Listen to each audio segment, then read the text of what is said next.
Welcome to the Civic Leader podcast. I'm Sylvie Légère. I am the co-founder of the Policy Circle. I have with me today Dr. Lainna Callentine. Lainna Callentine is a pediatrician, a member of the Physician Resource Council of Focus on the Family. She's a speaker, a teacher, a missionary doctor, and the founder of Sciexperience.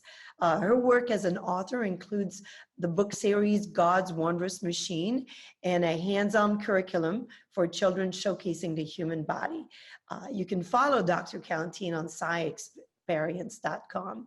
So welcome, Dr. Callentine. Lainna, I'll call you Lainna. Well, it's my pleasure. I'm excited to be here. Thank you.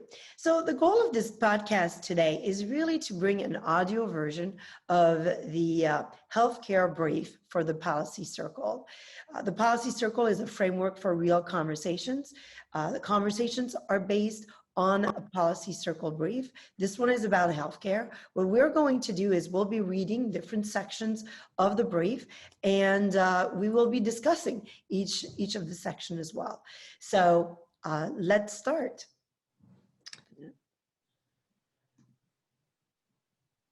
Okay, so I'll start with the introduction, and then you can do the put in context, and we'll go from there. And if the paragraphs are really long, we'll kind of shorten so we're not just one voice. So I'll start. Healthcare, from ancient times, it has been understood that God, health, and good sense are two of life's greatest blessings. This is a citation from Publius Syrus. Good health is a building block of a good life and of the American dream. Advanced medicine is modern day's blessing, courtesy of economic development, and American medicine is by some measures the best in the world. But costs have been rising for decades, creating problems of access and affordability and suppressing wage growth. Reforms meant to address these concerns have had unsatisfactory results. Is there a better way? That's what this brief is about. So this healthcare brief, where would you like me to start? You want to start with the introduction and the examples, the case studies. Okay. We have here. Okay. In the case study in Marion, North Carolina? Yeah. Okay.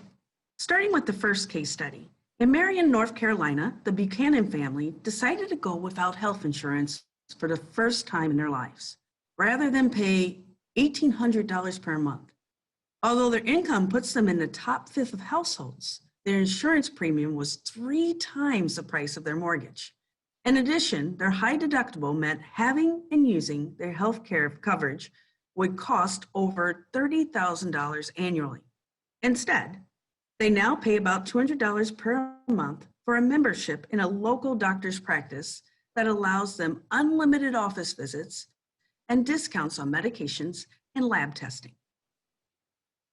Another case study in Phoenix, Arizona, the Bobbies and their son will remain uninsured, hoping their savings will help them pay for the special heart treatments that their 9-year-old daughter needs.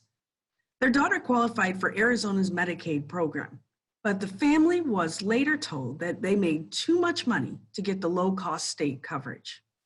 Before their daughter had turned 3, medical costs amounted to over $1 million and caused the Bobbies to lose their house and car.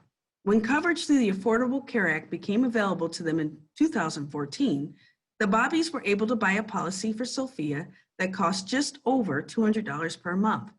But this did not solve their problems by any means. It is only affordable if the rest of the family remains uninsured. So, why it matters. The Constitution does not address healthcare as a specific right, but it promotes life, liberty, and the pursuit of happiness, of which health is a crucial part. Evidence shows that in comparison to people without health coverage, people with health insurance have fewer out-of-pocket medical costs, see the doctor more often, get more preventative care, and report that they feel healthier and less depressed. It's helpful to take a look at our current healthcare issues, specifically the rising cost of medical insurance, to understand where we are and what can be done to improve access to healthcare and health insurance for all Americans. So putting it in context and some history and the origins of health insurance. Lainna, do you want to cover that part? Sure. According to the author John Still Gordon, modern medicine has been practiced for a very short amount of time. More than 90% of the medicine being practiced today did not exist in 1950. The ancient Greeks were the first to recognize disease and had natural, not supernatural causes, but great innovations in medicine were still centuries away. Tools such as a stethoscope, ideas such as germ therapy, Tools such as stethoscopes, ideas such as germ theory, and medicines such as anesthesia paved the way for great advancements in the 1800s. The 19th century was a turning point for hospitals. Originally for the poor, hospitals gradually became treatment centers as better sanitary procedures were introduced. With more use, however, came more costs. Hospitals quickly suffered financial problems. A way to financial running hospitals was through hospital insurance, a precursor to modern health insurance. Groups of hospitals quickly joined together to offer plans, and this became the model for the first health insurance company, Blue Cross, which opened in 1932. During World War II, another healthcare development emerged, employer-paid health insurance. When the federal government instituted wage controls and companies began looking to provide non-cash benefits to compensate their employees, the IRS ruled employee-paid health insurance was a tax-deductible business expense, which made it attractive for employees to offer. Working Americans began to take plans their employees provided, which sometimes meant Americans did not search for the most cost-effective plan. Additionally, subsidies for employees often destabilized the individual market.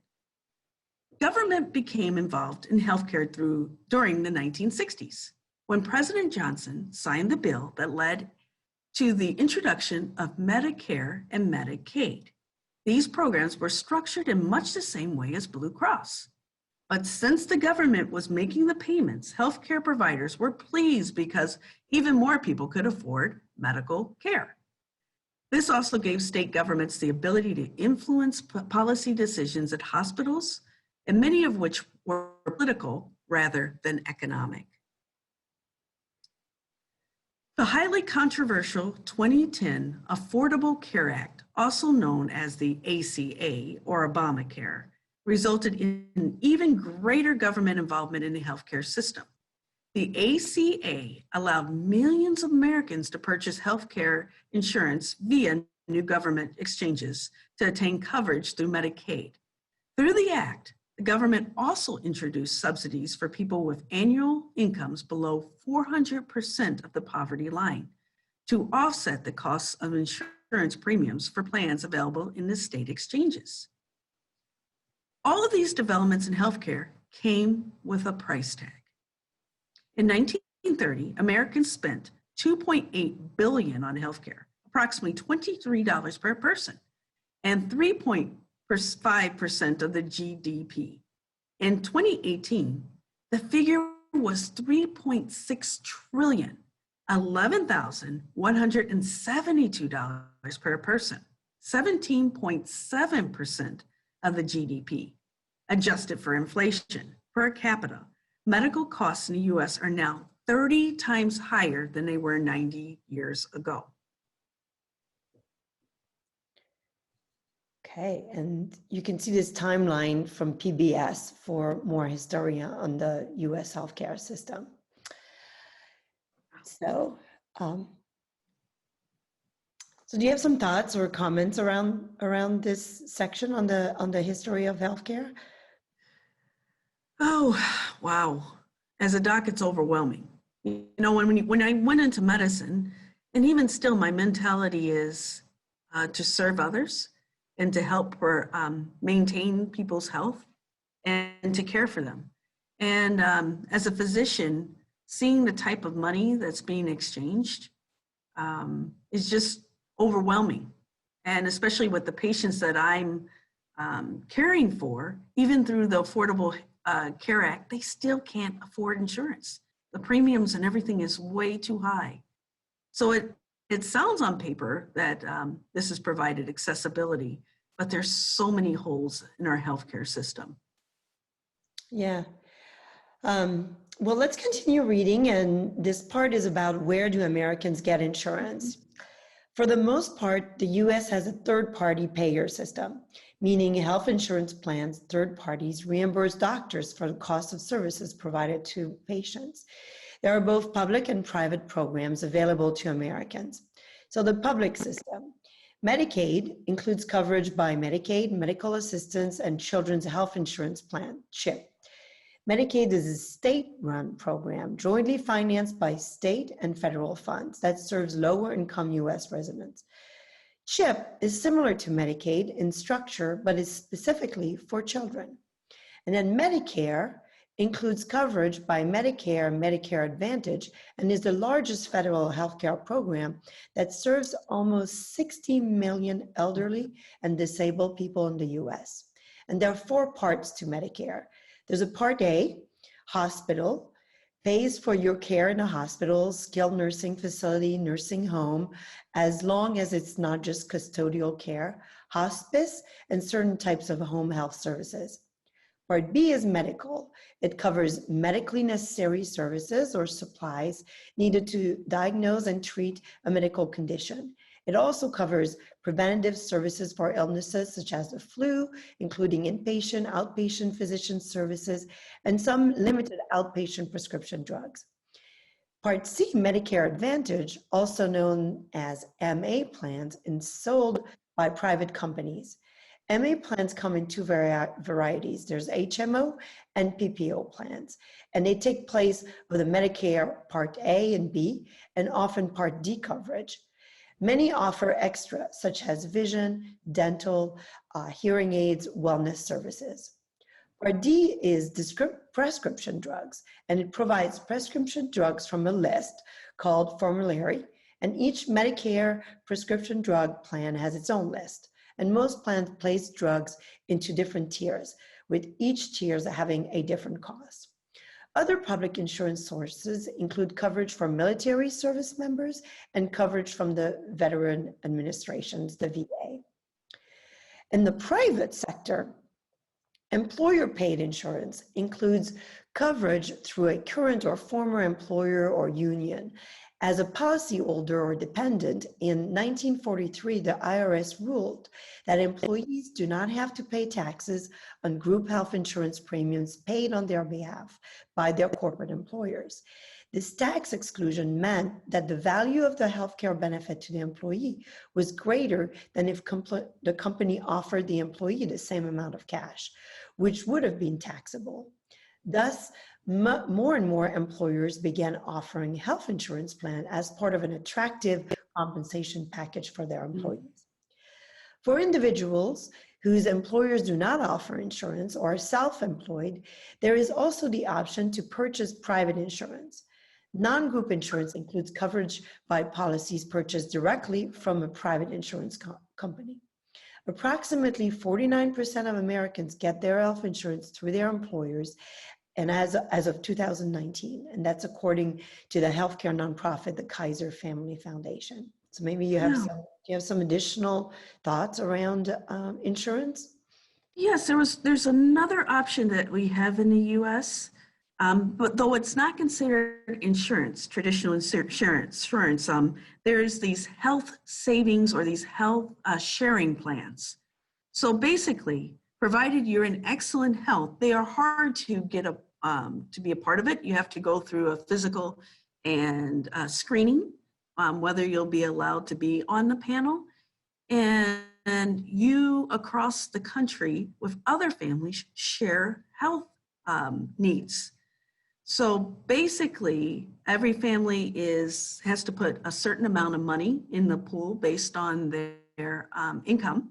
And then when there is a health need, you may receive a letter from another member at the advisement of the company that this particular family has a need, and this would be the amount that you pay towards their need.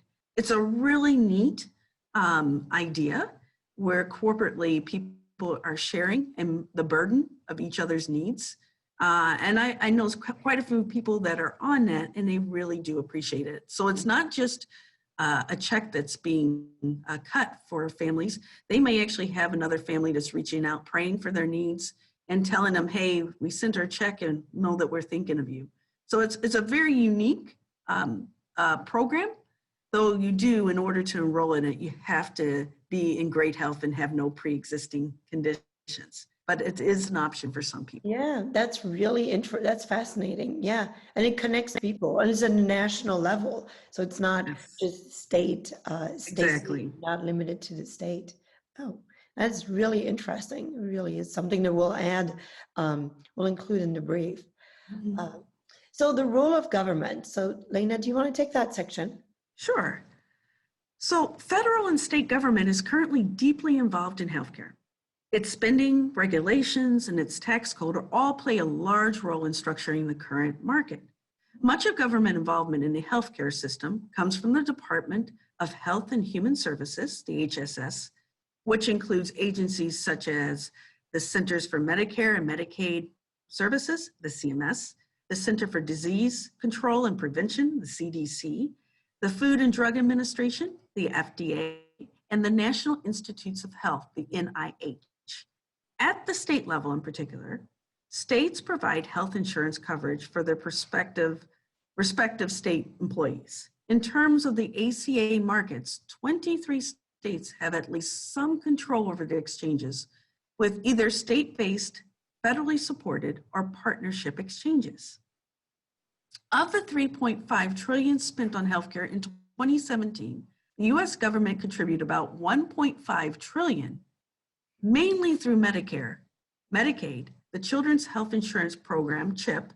Medicare cost was about $600 billion, and Medicaid and CHIP cost just under $400 billion in 2017. Other spending by the federal government includes veterans and active duty military health care, as well as health insurance subsidies created by the ACA. Healthcare reform is on a top issue going in the 2020 election. Proponents of centrally planned government believe that the government should guarantee and subsidize universal coverage, consolidate providers into large organizations, and have experts manage federal spending in a way that drives efficiency throughout the healthcare system.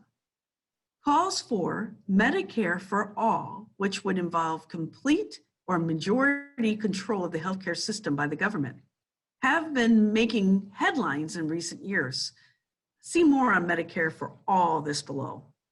The free market advocates favor increasing competition to make insurance more affordable, so people will voluntarily buy it and introduce more market-based approach to consumption. They believe centralization does not improve efficacy, and that the government should take a more modest role and allow a functioning market to emerge. This creates a closer relationship between consumption and the payment of health services, and empowers consumer within the market. The Department of Health and Human Services under the Trump administration released a report in December 2018 detailing efforts to reform the healthcare system by expanding choice and competition for American citizens, including effort that revises an ACA guideline to give states more leeway over their individual insurance markets. For more on the history of the role of government in healthcare, see this CMS report that we have in the brief. All right. So do you have like some thoughts here about the role of government, given that you work in a clinic that's really independent and completely defined? I grew up in a system that's really centrally planned, and and I'm amazed here. I'm amazed here at the flexibility and the availability of care. Like you're not waiting long periods of time in Canada right now, on any day. You have to go to the hospital for basic care, where you have to wait 13 hours to see a doctor. You don't have a primary care doctor. You have to wait 18 months for a surgery. So there's that. I've experienced the centrally controlled And so I see the value, and I see also the need for just flexibility and innovation that's amazing here. So I don't know, based on your experience also, and you work in a really unique clinic, maybe you have some thoughts about the role of government in healthcare. Yeah, Sylvie, I'm conflicted. As you hear the central controlled government insurance versus, the free market, and there are elements of each of those are so appealing. And, obviously, when you have a centralized governmental insurance like they do in Canada, you see the pitfalls. And certainly when we kind of reflect on that free market, what kind of pitfalls there are there. I don't see one or the other exclusively on the extreme solving the problem. And that's where I feel conflicted with that. I think when you leave it, I think one of the things that makes the model of medicine that I'm practicing unique and provocative is that there is a local investment in it. It is not something that is farmed out to the free market. It's not something that's regulated by the government in the sense of it, that we take all individuals who do not have insurance or are using a health sharing thing, and it's supported by a small amount of money from our patients as well as private donations. So there are people volunteering their time. There's just a much more, not only a financial investment, but there's a physical investment. So I wonder how something more of that kind of new kind of innovative healthcare system where you locally, almost organically grown in the area of caring for those in need. So that's a unique model. So I know I wish I could say, oh, I think one over the other sounds better, but I really inherently see serious problems on each of these swings. Yeah, it's kind of interesting also to think about healthcare in terms of something that you need to own as a community. Because you and I were discussing health disparities, and we realize a lot of your health outcome is driven by the care that's available to you. 20% of that, but there's 80% that's also about your environment, your education, your behavior, and that comes from your community. If you are in a community that values health, you see people running, there's great options for healthy food, you're surrounded with that idea of the health is an asset to your well-being and to the overall community, you will have better health outcomes. And I think that you bring this really interesting, thought-provoking, perspective about we need to own it in our neighborhoods almost. So, well, let's read the current challenges and areas for reforms. I'll start off and then we'll alternate.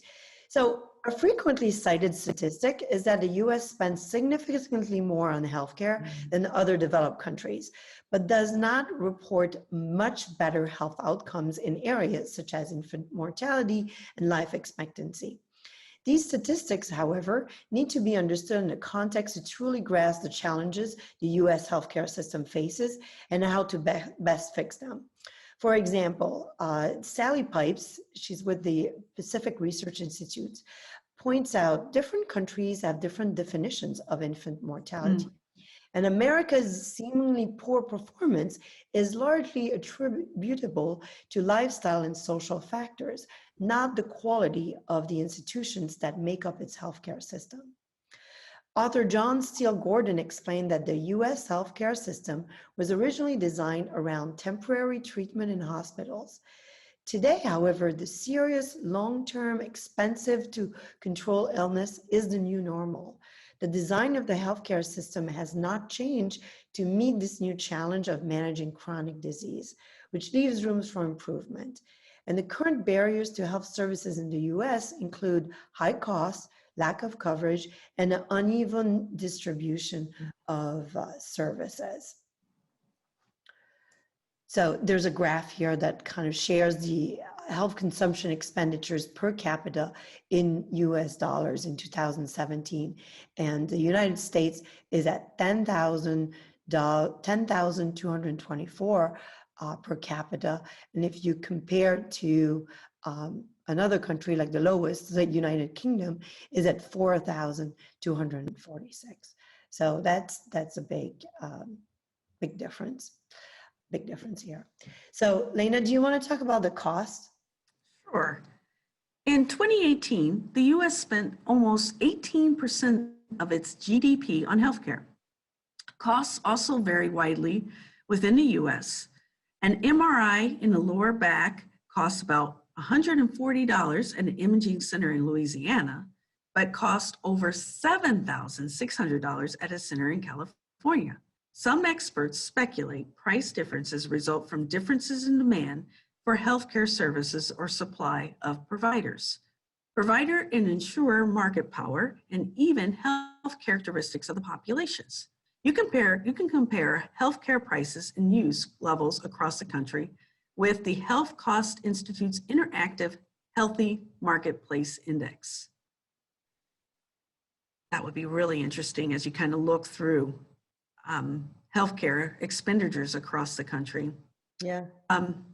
Our author, John Steele Gordon, also recommends reforming the present system to be more transparent by requiring providers to make their prices public.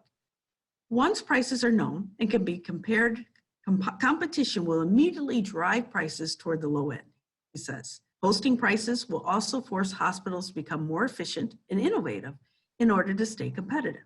In November 2019, President Trump announced a new rule that would require hospitals to disclose prices for services and treatments such as x-rays, outpatient visits, and lab tests, arguing it would help patients obtain and estimate an understanding of the individual's out-of-pocket expenses and effectively shop for items and services. Some medical organizations, including the Federation of the American Hospitals and the American Hospital Association, warned that revealing costs could cause confusion and undercut the way insurers pay for hospital services, because there are large differences in how services are reimbursed by Medicare and private insurances. And industry groups also argue that such a requirement is beyond the executive branch's authority. For example, a federal judge stated that the Trump administration overstepped its regulatory authority and blocked the Trump administration rule in June 2019 that it would be required for drug makers to post list prices on television. Wow. This is a lot when you're thinking about the cost of healthcare and the variance across the country.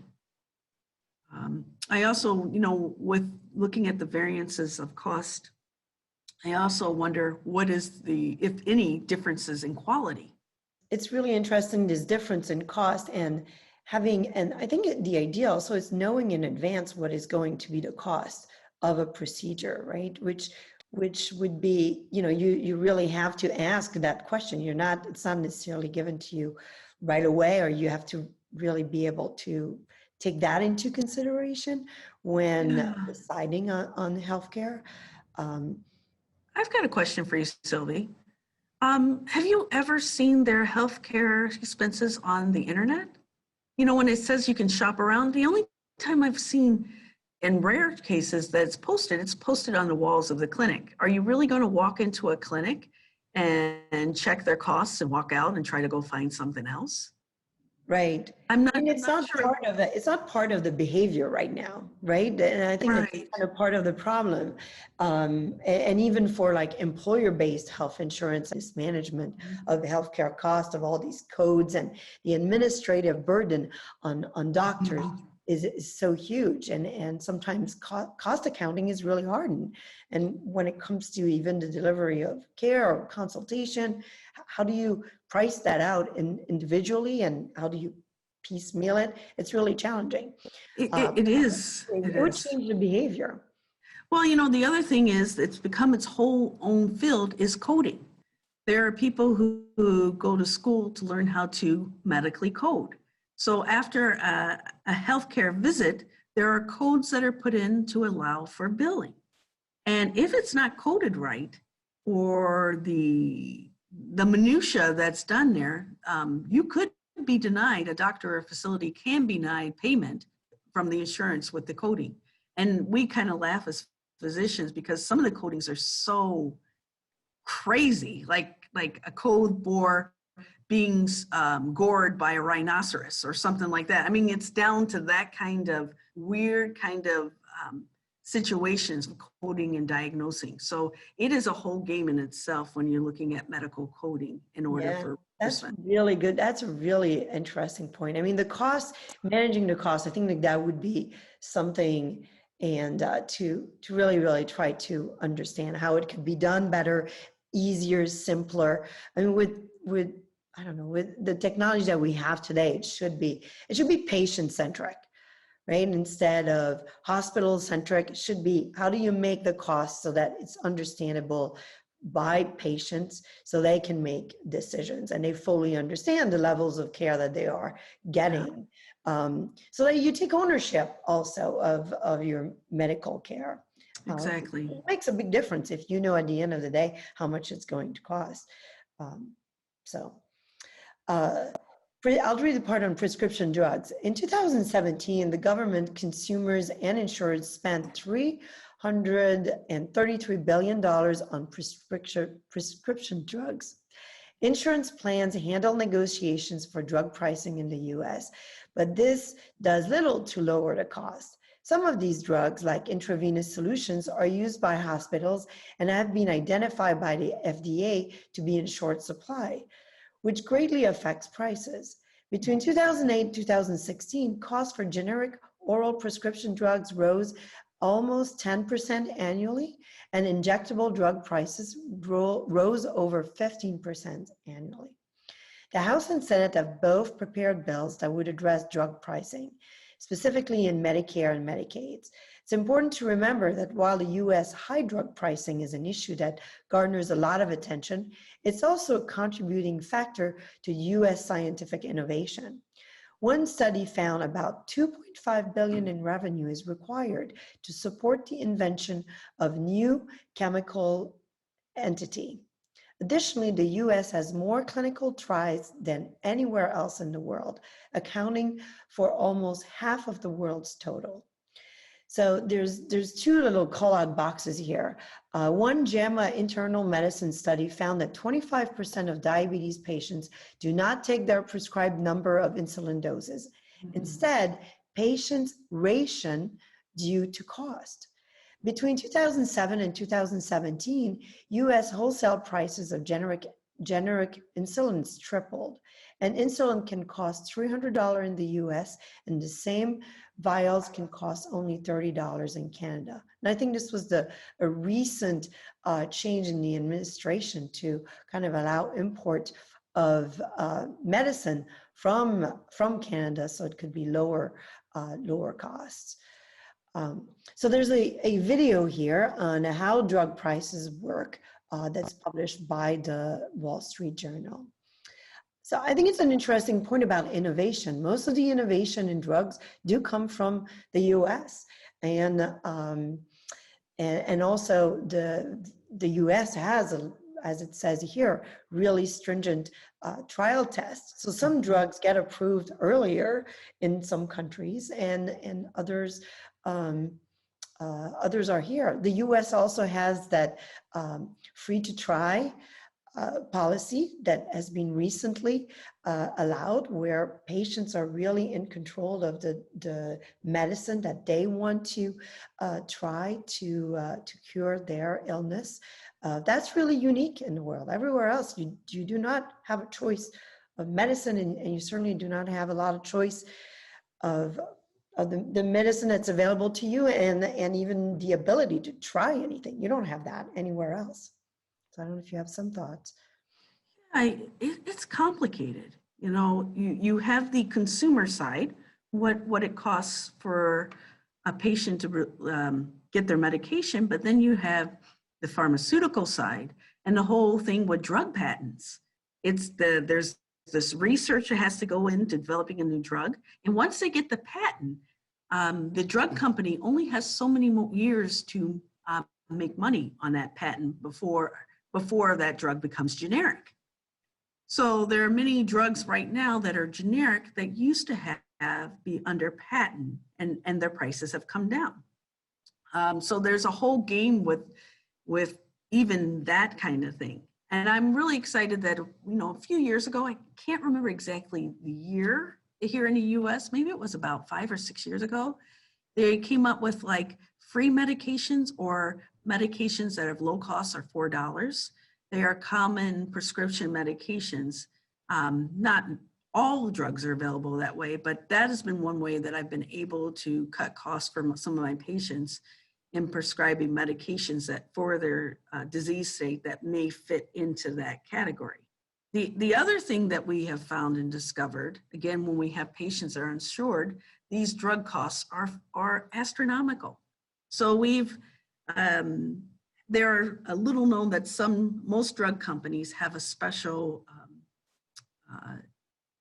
outreach in which if you have financially below a certain level, the clinic can apply and send financial information about the patient and their needs to the drug company. If they approve it, they will also send monthly medication for our patients that we can dispense in the clinic. So we actually in our clinic have a little pharmacy where we are able to get some medications that are generic for our patients. So we're kind of a one-shop thing for our patients as far as getting medicine. Sometimes we have to send them to a traditional pharmacy outside our clinic, but those are some of the ways that we've been able to defer costs of medications for our patients with chronic illnesses. Yeah, so the clinics, it's interesting, the clinics have to also take into account access to medications. You can't just be offering doctor's visit. You also really need to make it affordable for your Exactly. patients, the medicine that they need. So I think that's really interesting. All right. Doctors and patients. The Trump administration revealed a plan in April 2019 that would restructure how primary care doctors are paid in order to reduce the high cost of Medicare. According to Seema Verma, the administrator of the Centers for Medicare and Medicaid Services, the current fee-for-service method creates perverse incentive to offer more care. And this is a quote from the Wall Street Journal article. Most experts agree that patients in the U.S. are frequently overtreated, although one John Hopkins study also found overtreatment was not usually due to high incomes for doctors and hospitals. The two most common reasons cited for overtreatment were patient demand and fear of malpractice. Medical practices and treatments pursued to avoid malpractice litigation are called defensive medicine and can cost somewhere in the realm of $50 billion annually. Addressing medical malpractice reform with the cost of defensive medicine in mind may help lower excess healthcare spending. I think that that's a piece of the discussion around healthcare in this country that is not addressed. Malpractice and litigation is not something that happens in other countries.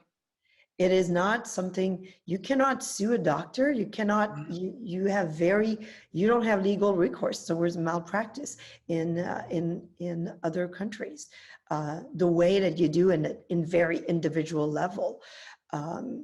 So that, those costs are part of the high costs, and it needs to be part of the conversation, I think, around reform, and also to look at how it's handled elsewhere, how people are compensated for malpractice in other countries. Yeah, there are a couple of states that have a cap to claims via malpractice. Not all states have that.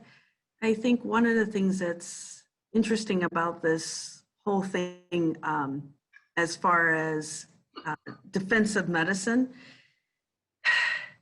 there is a huge demand for medications. I mean, I saw it in the emergency room all the time when patients would want a particular item. I've seen two different ways of practicing. I've seen people throw the whole kitchen sink at someone, making sure they didn't miss anything. I've also seen the act of practice in HMOs. So HMOs are a type of insurance that controls costs and even tries to control the cost of defensive medicine. So just a basic part of the HMOs with physicians, things are a little rationed. I mean, typically as a physician, you make the decision of what is truly necessary for your patient, and you're actually rewarded for not excessively practicing this kind of defensive medicine. So there are rollbacks or kickbacks for physicians if their particular practice or group utilize resources in a certain way and doesn't appear to overutilize them. That has its problems in itself too, if you can think about it. So. Right. And there's the American way also of really wanting everything, right? You walk in and you want to have every test. There's this people here are very in control of, you know, the healthcare that they receive, and they want to rule out every possibility. They want to make sure that everything is checked out. So, and that drives up the cost for unnecessary tests. So it's a real balance. And I think it kind of goes back a little bit also to knowing what are the costs and the time, and maybe informing people a little bit more about what's involved in asking for additional testing and helping people walk through the risk as well. So the Affordable Care Act, do you want to take that section? Sure. In 2010, the Affordable Care Act was introduced as a solution to many of the pressing problems of cost and access. The objective of the ACA was to offer access to health insurance to the nearly 48 million people in the US in 2010, unable to get health insurance or good health insurance through employers. The following are a few main features of the law. Millions could purchase health insurance via new government exchanges or obtain coverage through Medicaid, the government-run healthcare program intended for the poor, which many states dramatically expanded via incentives in the ACA. For those who qualify, the government provided subsidies to offset the cost of insurance premiums for plans available for the exchanges. Insurance companies are required to offer health insurance to people with pre-existing conditions on the same terms as others. All would be required to purchase health insurance. Those who did not have to pay a fine, effective 2019. This tax was eliminated when Congress passed the 27 Tax Cuts and Jobs Act. A new tax on expensive employee-provided policies was instituted to control costs. The ACA got off to a rocky start, but has since extended coverage to almost 20 million people, meaning more Americans have access to health insurance. Although uninsured rates are still at all-time lows, the number of uninsured Americans rose for the first time in a decade between 2017 and 2018. This is due to declines in Medicaid coverage as rising wages leave fewer people eligible for Medicaid, and due to the fact that more people are foregoing insurance. Kind of like the people in my clinics that I see, they are the working poor and so do not qualify for government assistance. Since the individual mandate tax was reduced to zero, what's more, the ACA is just not working for many Americans, as the cost of healthcare continues to rise faster than Americans' incomes. The cost for many to buy a health plan, if they don't get it from a job or a government, is higher than ever. More people than ever are uninsured thanks to high out-of-pocket expenses and deductibles. An estimated 44 million people were uninsured in 2018, up from 29 million in 2010. Compared to insured adults with adequate coverage, uninsured adults are more than twice as likely not to fill a prescription, skip a recommended test, treatment, or follow-up appointment, and have medical debt. While opponents of the ACA have not reached a consensus on a replacement plan, several policy prescriptions have attracted widespread support. The ability to buy health insurance across state lines to create more market competition and choice in policies. Secure renewal of health insurance that is guaranteed so people have health insurance can keep it and not see premiums soar if they get sick. Cost transparency so people can know the prices of their insurance and medical services. So for more on the ACA, see in the brief the Policies Affordable Care Act Deep Dive. So that's another brief that we have that's really specific around the Affordable Care Act.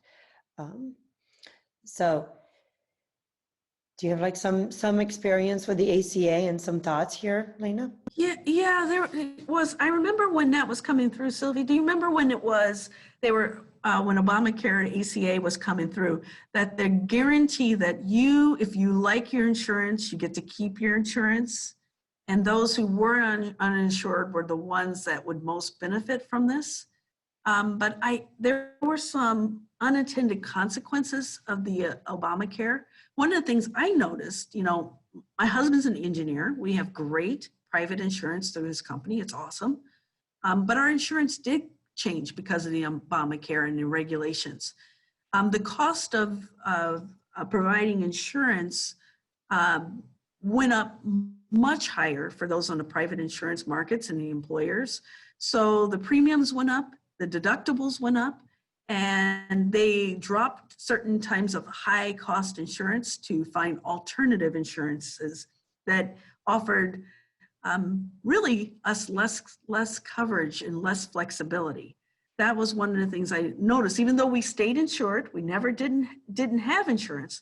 But for those who did have insurance, the Affordable Care Act did drive prices up for those. And I can accept that for individuals who take the hit for individuals that don't have insurance. But I think the other thing that happened, those who did find insurance, especially those in the suburbs through the ACA, couldn't find providers to take that insurance. So just because you have government insurance doesn't mean you can go anywhere or that people are willing to even see you or take that type of insurance because of the payout that government insurance gives to the provider, which is very low for services. And particularly, depending on your specialty, pediatrics, the payout is very low.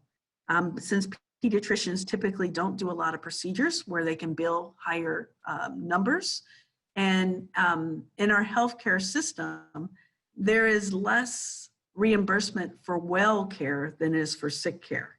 So as a pediatrician, we're doing a lot of things that deal with keeping patients well and making sure kids are growing well and developing well.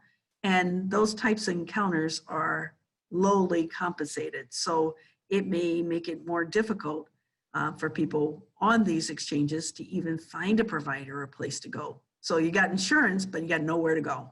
It's really rough. Yeah.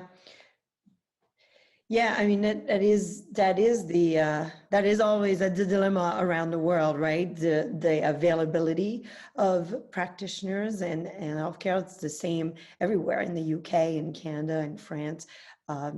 It's not. They're just not there. It's a really, I feel like the one piece that surprised me in the Affordable Care Act, it was not more flexibility or the ability to form co-ops, for associations, for people to really band together so that they together can create a plan that fits their needs. If you are not planning on having a family, for instance, or you're done having a family, you shouldn't have to pay for maternity care coverage, for instance. You should be able, it should allow for really flexibility and reward health. I mean, I think that's something that's interesting that you say, is that compensation insurance should reward well care instead of just sick care. And that's a piece that's not enough part of the conversation and to really reform healthcare and focus on the problem, right? There is an incidence. I know that there are some companies, which is really cool, that put healthcare challenges to their employees. Oh, yeah. Really cool. So, for example, they may have a 5K or a healthy diet thing, and they actually take their blood work. And if they're in certain parameters, they will actually give them a bonus back. So if you're not a smoker, if you're not, so there's some things incentivizing, even companies are doing that, and their employees to incentivize them into healthy living to help drive down some of those costs. So that's been Thanks for bringing that up because it's true, we're taking that. especially with all the wearables and the technology. It's Exactly. to kind of track and these steps to challenge, and that's one thing that technology is really enabling us to do, is rewarding healthy behaviors. So, so there's a section here around Medicare for all. So Medicare for all is the plan for universal health care that expands Medicare coverage to everyone and would be funded through taxes. It is referred to as a single-payer healthcare system. In the single-payer healthcare system, everyone is covered by one government-run health plan that pays for all the services. In some cases, as in a bill that was presented by Senator Bernie Sanders, private insurance would be outlawed.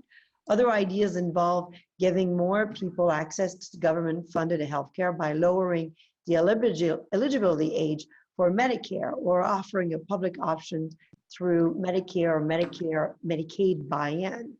In these cases, private insurance would remain, as would Medicare Advantage, through which the government pays private companies to run Medicare plans. In all cases, the government insurance plan competes with the private insurance. And so there's some comments here about the realities of a single payer system.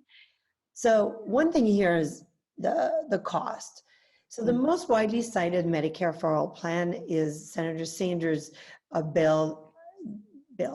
Mercatus and the Urban Institute both estimate the cost of this plan over the next 10 years would add about $30 to $34 trillion to the federal debt. And this would be on top of the estimated $17 trillion in federal government spending on healthcare over the next decade, projected by the Congressional Budget Office.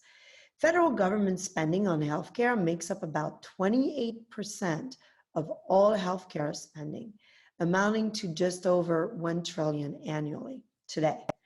So we'd be looking at 17 trillion over the next decade. You try to make sense out of those numbers. It's just, these numbers are unreal, right? It's hard to imagine. But runaway costs are frequently a problem in healthcare.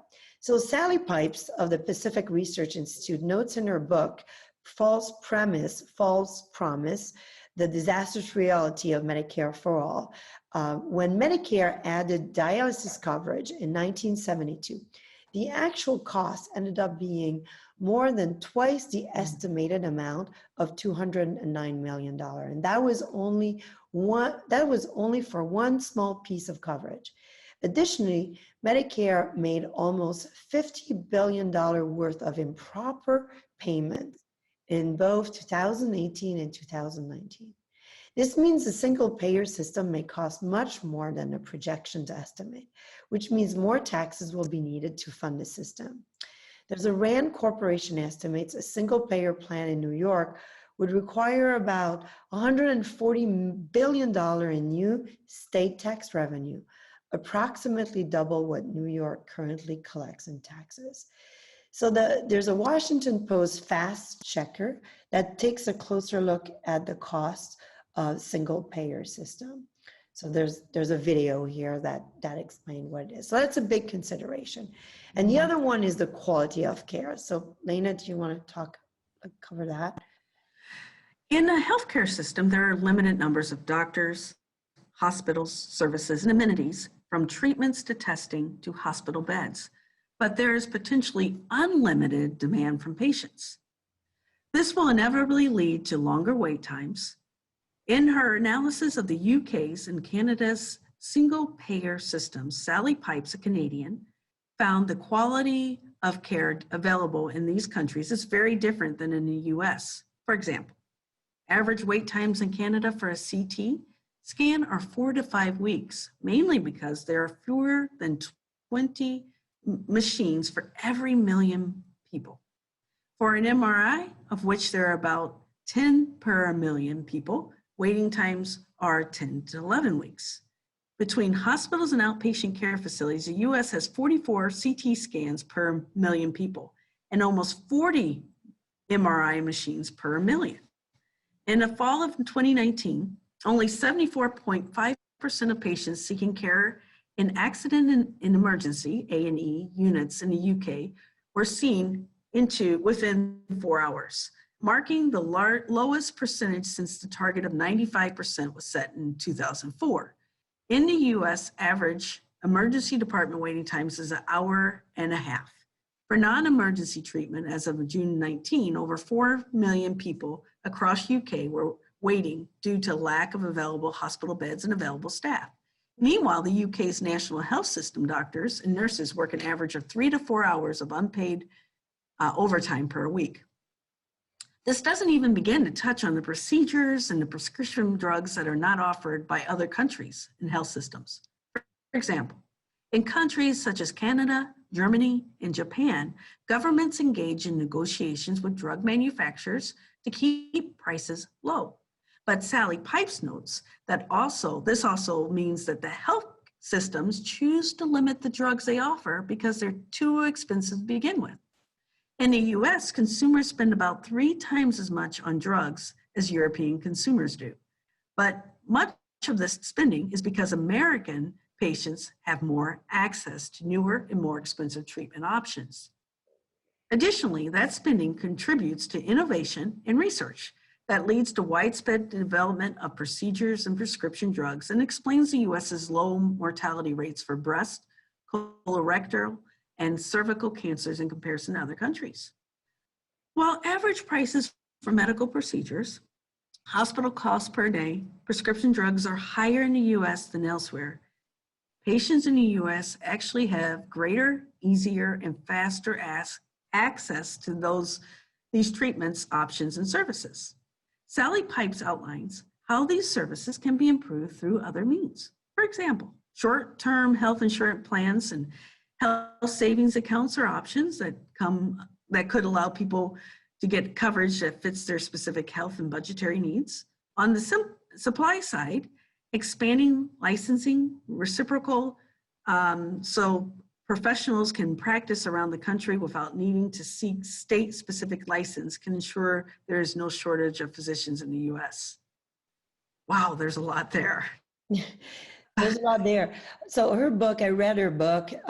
It's Sally Pipes, and she studied really the different systems. So if people are interested to really understand the realities of the healthcare systems in Canada and the UK, it's a really good book. She is Canadian, and has experienced healthcare system, and as I did too, and I felt it was really accurate. It's interesting in some of the provinces, such as Quebec, they're really innovating with more private services and private insurance so that people have more access and reduce wait times.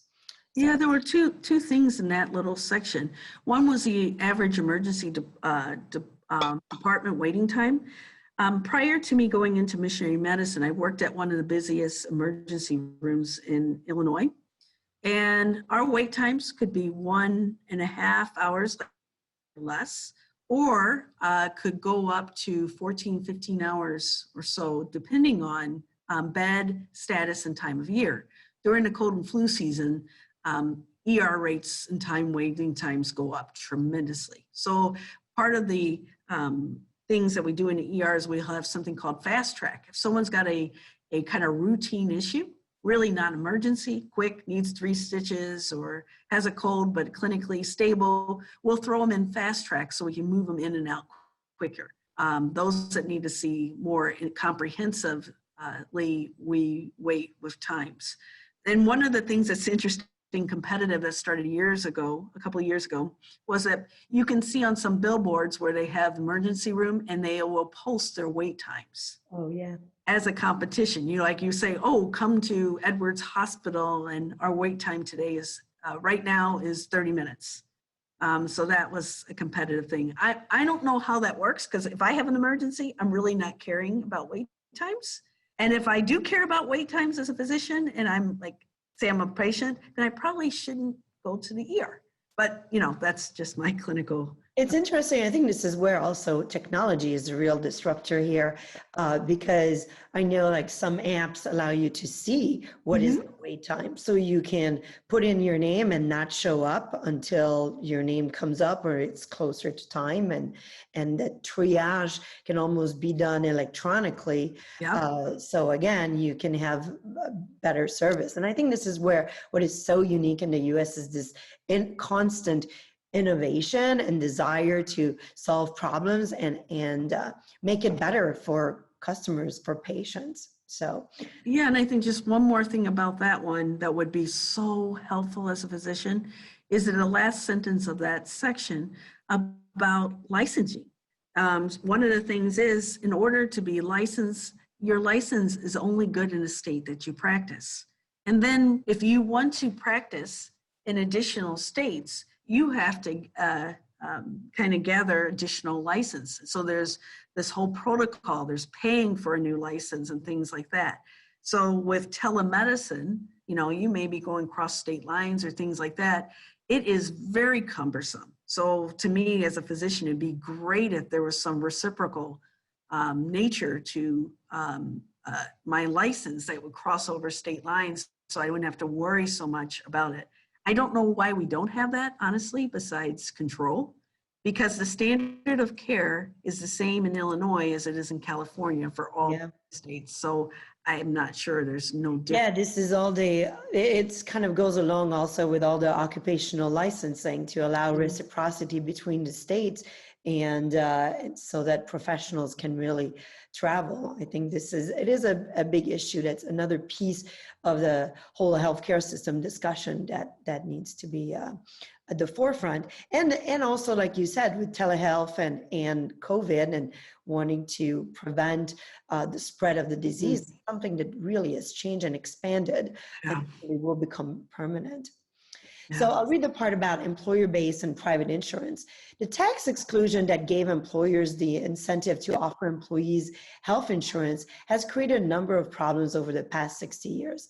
According to healthcare policy expert Tom Miller at the American Enterprise Institute, the tax exclusion has been criticized for raising and hiding the overall cost of health insurance and healthcare. It also limits choices for individuals and dispenses its rewards disproportionately to higher income workers in larger companies with better paying jobs.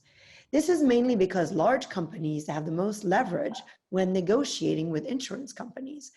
Whereas only 40% of small companies with fewer than 25 employees offer health insurance, 97% of companies with over 100 employees offer coverage. For all companies, however, average healthcare prices for employer-sponsored coverage rose over 17% between 2013 and 2017, according to a Wall Street Journal report. In 2019, the average total cost of a health provider health coverage rose to over $20,000 for a family plan, a 5% increase from 2018, to about $7,200 for individual plans, a 4% increase from 2018. On average, employers bore 71% of the costs. Individuals who are self-employed, unemployed, or not offered insurance by an employer have additional difficulties facing rising prices, steep premiums, and meager benefits. You can look at a hospital price comparison with the Employer Hospital Price Transparency Project from the Employers Forum of Indiana and the RAND Corporation. The project gives employers access to information on hospital prices, from which many employers have seen unexplained and unsustainable healthcare cost increases over the past few years. For example, one of the studies found employers in Indiana were paying hospitals anywhere from 2 times to over 3 times the amount that Medicare was paying. For medical services, Medicare rates average about 40% lower than private insurance rates, well below the cost of providing these services. According to Gloria Sanchdev of the Employers Forum, health plan contracts frequently include clauses that prohibits parties within the network from disclosing what the prices are, which prevents employers from being able to shop for healthcare for their employees. To find the best quality for the best price, one option is to address these clauses so employers can hold a hospital system and health plans accountable for price negotiations. Another difficulty is that health insurance is regulated differently by each state. This patchwork regulation dramatically limits competition in the insurance market, causing high prices. Employers and individuals alike must purchase plans that comply with state mandates, creating monopolies of one or two insurance companies in many states. And for those who suffer from pre-existing conditions that are serious and costly, the individual market is rarely an affordable option. So the Trump administration addressed monopolization and competition through issuing a 2018 Department of Labor rule that expanded access to affordable health coverage options for American small businesses and their employees through association health plans, which work by allowing small businesses, including self-employed workers, to band together by geography or industry to obtain health care coverage as they were a single larger employer. The larger risk pools and economies of scale created by association health plans give smaller businesses stronger negotiating power with providers. Another option is to give states a more prominent role in reforming their health insurance markets, since states have a better understanding of local needs and are having trouble offering their own plans given current mandates. Idaho's Blue Cross insurer, for example, tried to implement a plan that would help the state financially, but would charge higher premiums for sick people or people with pre-existing conditions. Federal officials struck the plan down, but encouraged Idaho to explore offering similar policies as short-term plans. The problem with short-term plans is that although they tend to be less expensive options, they lack the consumer protections that come with ACA plans. So state budgets have been in trouble for at least a decade due to healthcare expenditures like Medicaid and retiree healthcare benefits. And states pay for a portion of healthcare bills for retired public workers, promising hundreds of billions of dollars in retiree health benefits that have resulted in a nationwide $600 billion gap. This has prompted a number of states to start testing how far they can reduce health benefits as a way of coping with mounting liabilities and balancing budgets. For example, in 2017, Kansas began charging retirees the full cost of health coverage in 2017. After this, 75% of former beneficiaries dropped out, and Kansas saw its healthcare liability fall over $6 million to just over $500,000. So this is kind of goes back to another component of the whole healthcare discussion and what you were just talking about, kind of across the state, providing much more flexibility for insurance and for companies to get coverage across states. So that's another level. There was some things, and I don't have the information in front of me. You know, one of the things that as we age and we'll get to that age, as far as Medicare, just the whole ability that Medicare won't even be accessible once we get to that stage or that age. And so that's, you know, a very concern from that because of the compensation of the system. So I know that many times, many people are starting to look towards that benefit of Medicare. Chances are it won't be available in the next 20 years, you know, after 20 years or so. So that's something also to look at, you know, the funding. Yeah, that's right. And with the population living a lot longer. A lot longer. Healthier to some extent, but also longer. And then the long-term care that is required, that is definitely, that is a whole other section. We actually have a brief that is called What is Aging? That kind of engages people in discussion around aging as a society. And it includes, a portion of it includes care and aging and dying in dignity. So that's a whole other topic. But yeah, thanks for bringing that up. So the role of technology, we're almost done here. I'd love for you to talk about that because it's really exciting and fascinating, a opportunities, I think, with the role of technology. Yes, the technology's been awesome. So as we advance, telehealth is an area for opportunity that could help improve healthcare delivery and reduce costs. According to the Health Resources Service Administration, telehealth is defined as the use of electronic information and telecommunications technologies to support long-distance clinical healthcare, patient and professional health-related education, public health, and health administration.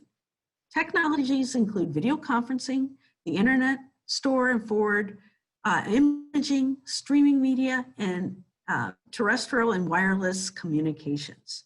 Telehealth includes clinical, like a virtual exam, and non-clinical applications, like training how to use equipment or holding administrative meetings.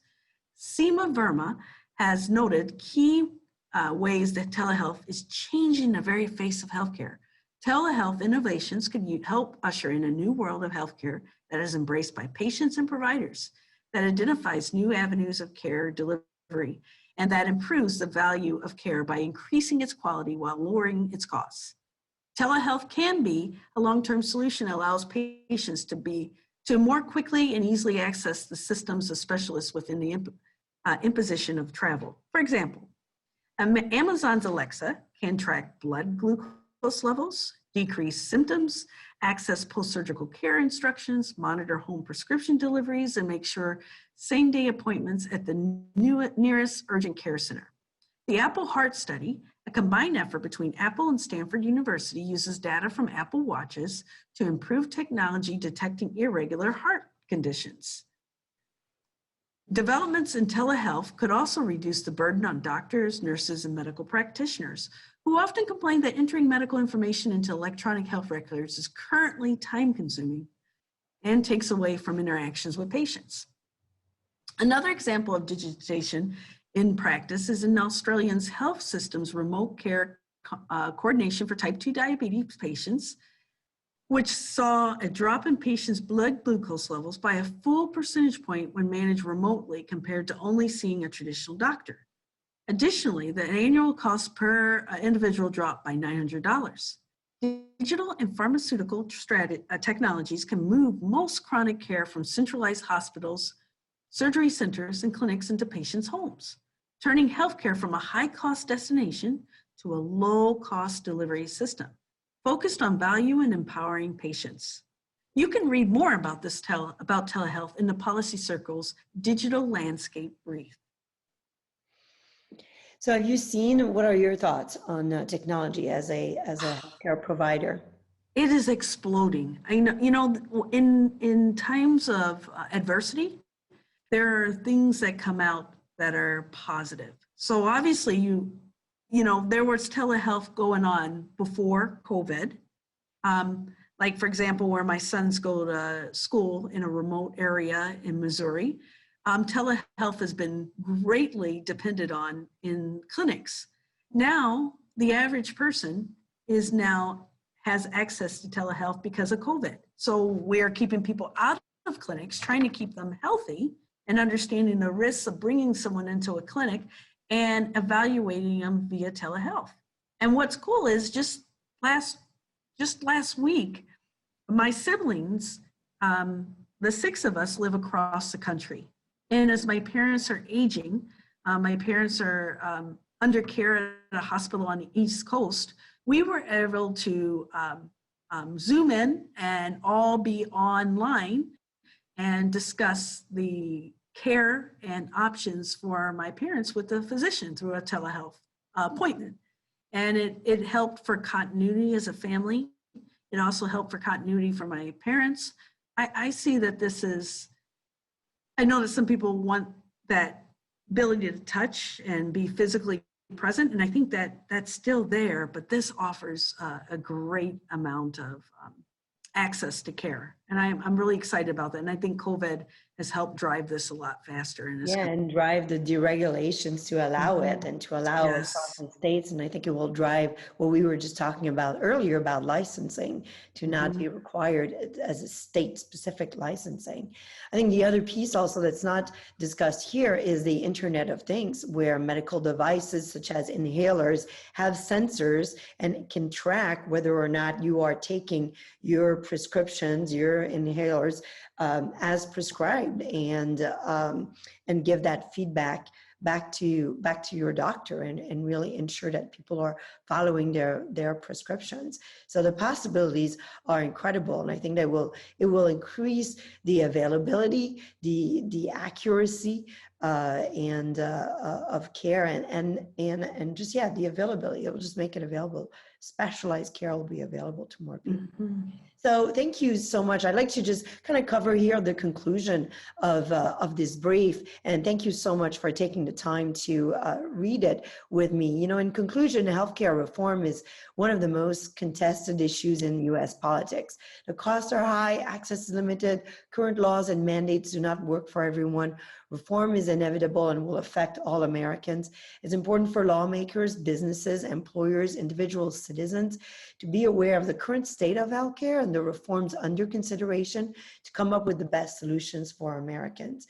So there's different ways. So in each of the policy circle briefs, we try to outline some ways where you could get more information. And one way, healthcare is really influenced by public policy made at every level of government, locally in your city, allowing the establishment of clinics, bringing in community care at the state level.